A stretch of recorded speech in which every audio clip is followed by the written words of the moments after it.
Apparently, Mom lied. They say betrayal stings the deepest when it comes from blood.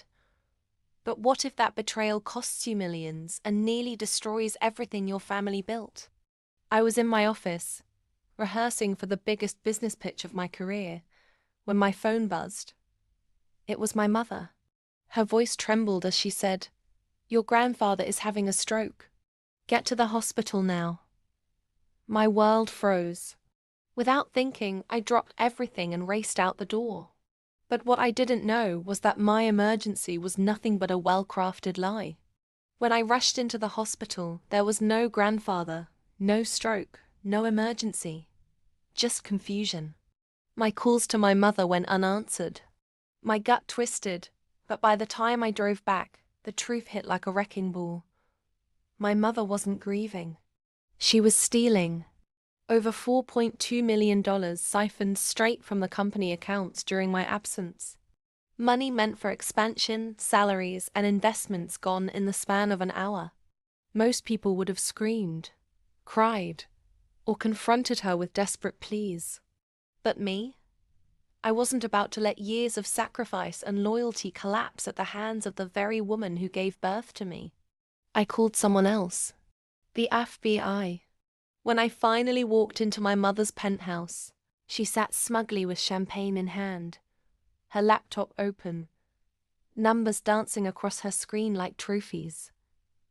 She looked up and smirked. "You're too late," she whispered. But she wasn't expecting the knock on the door, or the agents that stormed in, badges flashing, cuffs glinting under the chandelier.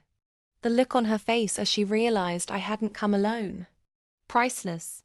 She lunged at me, screaming, "How could you do this to your own mother?"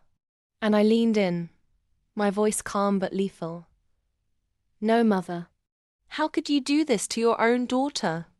The empire she tried to cripple didn't fall. Instead, it stood stronger because her betrayal gave me something no money could buy: clarity. But here's the twist she never saw coming. That $4.2 million? I had already set up a forensic trail weeks before. I'd grown suspicious of her accounting errors. Every dollar she moved went into an account I controlled, an account marked as evidence. So technically, she never even had the money. She stole a ghost fortune, and she's now serving time for a crime that gave her nothing but disgrace. Me? I walked into my business pitch the next week sharper, colder, and more determined than ever.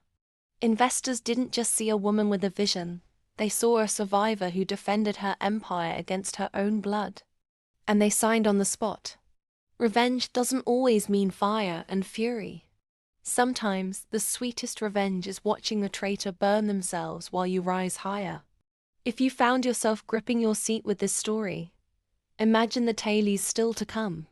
Subscribe to my YouTube channel right now for more jaw-dropping stories of betrayal, revenge, and ultimate triumph. You won't want to miss the next twist.